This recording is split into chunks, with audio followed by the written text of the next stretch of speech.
আসসালামু আলাইকুম। Malaysia calling visa নিয়ে নতুন আপডেট জানতে যারা অপেক্ষা করছেন তাদের সবাইকে স্বাগতম। আজকের এই ভিডিওতে আমরা আলোচনা করব মালয়েশিয়া কলিং ভিসার সর্বশেষ পরিস্থিতি। বর্তমানে নিয়োগ কার্যক্রম কোথায় দাঁড়িয়ে আছে, নতুন কর্মী নেওয়ার বিষয়ে কী ধরনের আলোচনা চলছে এবং যারা মালয়েশিয়ার কাজের উদ্দেশ্যে যেতে চান তাদের কী কী বিষয় মাথায় রাখা উচিত।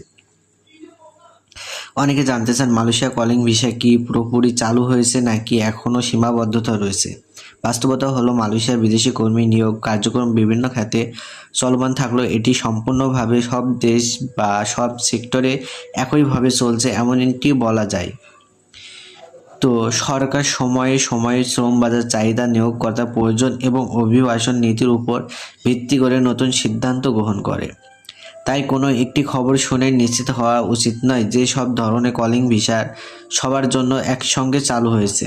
বর্তমানে মালয়েশিয়ায় উৎপাদন শিল্প, নির্মাণ খাত, কৃষি, বাগান, সেবা খাত এবং কিছু ফ্যাক্টরিতে বিদেশি কর্মীর চাহিদা রয়েছে।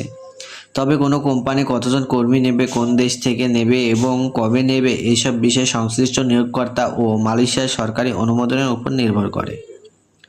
অনেক দালাল বা অসাধু ব্যক্তি সামাজিক যোগাযোগের মাধ্যম দাবি করছেন যে অল্প সময় বা অল্প দিনের মধ্যেই হাজার হাজার কলিং ভিসা বের হচ্ছে। এ ধরনের প্রচারণা দেখিয়ে কেউ যেন আগাম টাকার লেনদেন না করেন। মালয়েশিয়া যাওয়ার আগে অবশ্যই নিশ্চিত হতে হবে যে রিক্রুটিং এজেন্সির বৈধ লাইসেন্স রয়েছে এবং চাকরির অফারটি সত্যিই অনুমোদিত কিনা।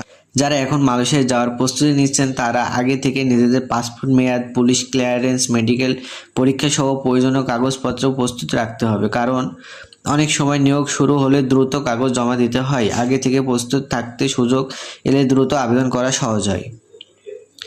মালয়েশিয়ার বেতন কাজের ধরন, কোম্পানির অভিজ্ঞতা এবং অতিরিক্ত ওভারটাইমের উপর নির্ভর করে ভিন্ন হয়।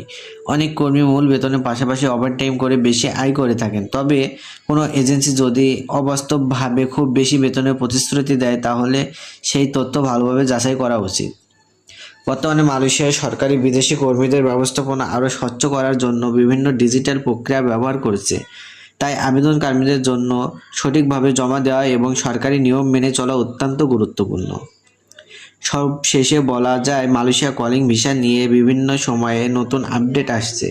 তবে নিশ্চিত তথ্যের জন্য সবসময় সরকারি ঘোষণা এবং বৈধ রিক্রুটিং এজেন্সির তথ্য অনুসরণ করুন। গুজব বা যাচাইবিহীন তথ্যের ভিত্তিতে কোনো সিদ্ধান্ত নেবেন না এবং কাউকে অর্থ দেওয়ার আগে কাগজপত্র ভালোভাবে যাচাই করুন। আশা করি আজকের এই ভিডিও আপডেট আপনাদের উপকারে এসেছে। মালয়েশিয়া কলিং ভিসা নিয়ে নতুন নিয়োগ, বেতন, খরচ এবং সর্বশেষ সরকারি আপডেট নিয়ে নিয়মিত তথ্য পেতে আমাদের সঙ্গে থাকুন এবং আমাদের চ্যানেলে যারা নতুন আসছেন অবশ্যই চ্যানেলটি সাবস্ক্রাইব করে আমাদের সাথে থাকুন। তো সবাই ভালো থাকুন, সুস্থ থাকুন। আল্লাহ হাফেজ।